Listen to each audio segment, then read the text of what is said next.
En lep pozdrav vsem skupaj iz Mladinskega centra Hrastnik. Moje ime je Klavdija in sem letošnje leto del ekipe Slovenske note 2020. Danes bom poklepetala z finalistko Živo Žantar, tako da trenutek, da jo povabimo medse. Pozdravljena, Živa. Kako si? V redu, pa ti? Jaz sem tudi v redu. Celo danes se malo sončka kaže. Kakšno je pa vreme te prve? Pri nas je dnevno. Aha, ojoj, ja. Bo jutri verjetno kaj boljš. Ja, kaj na počitnici že mogoče?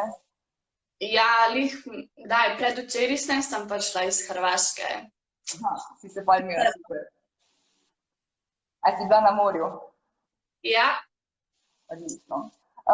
Zasledili smo tudi, da se učiš petja pri Alenki Gotar. Kakšna je Alenka kot učiteljica?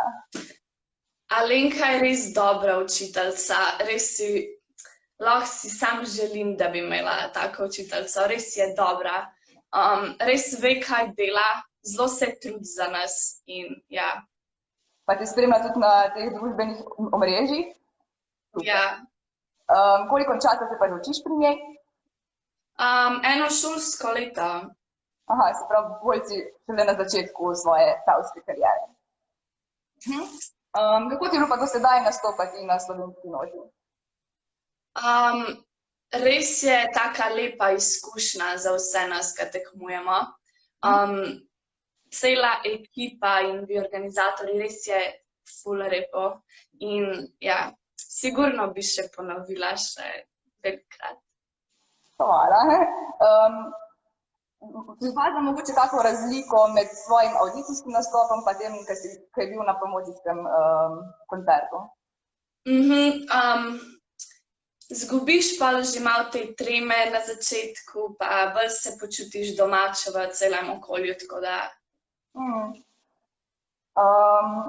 Mogoče pogrešala publiko v živo, ker glede na to, da nismo imeli te priložnosti, glede korone pa to, spet je v živo nekaj drugega, kot spet je prej. Ja, pač publika je čisto neko drugo vzdušje, ko poješ in res je škoda, da smo bili letos za to prikrajšani. Glede na to, da si bi izbrala tudi 2 evrovizijska komada, Vaniljo Maje Pevc in pa Vodo Ane Soklič, me zanima, če tudi sebe vidiš stati na tako velikem odru. Je mogoče to ena izmed tvojih želja? Ja, to so sigurno želje tako vsakega pevca, da bi enkrat pel na tako velikem odru z tako publiko. Zdi se pa tudi, da se rada izraža svojo zunanjo podobo. Se ti zdi imidž tudi zelo pomemben v glasbeni industriji? Se mi zdi, da moraš imeti pač nekaj takega prepoznavanega, da si malo drugačen od drugih.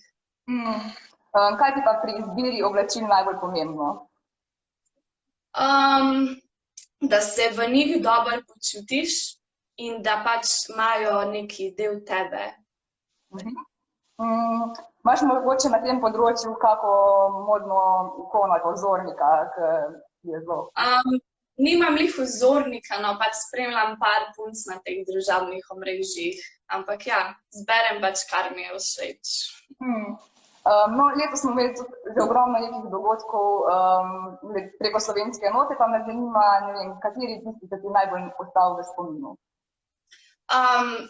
Delavnica, sigurno, ker je bila res taka lepa izkušnja.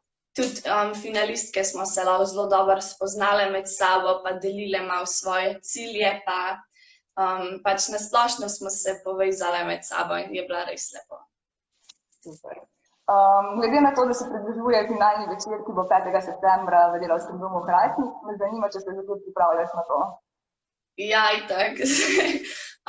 Trenutno se sama pripravljam, ampak bom zdaj pač kmalu imela z Alenko ure, tako da se mi zdi, da bo v redu.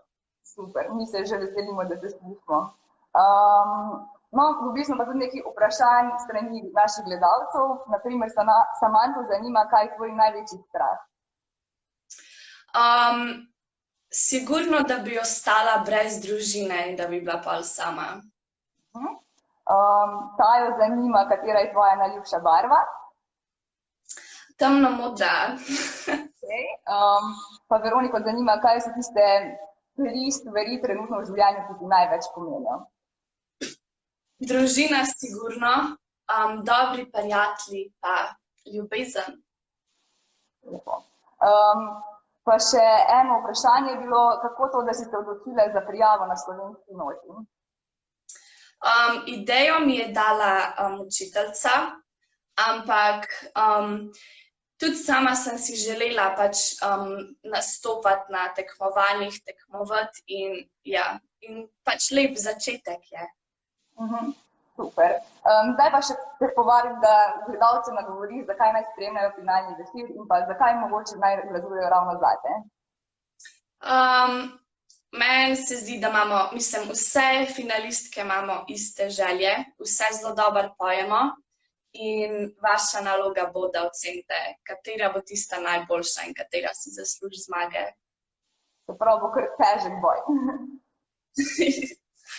Ja, hvala Živa za tvoj čas, da si poklepetala z nami, mi pa se vidimo jutri, ko bo z nami naslednja finalistka Nuša Grm.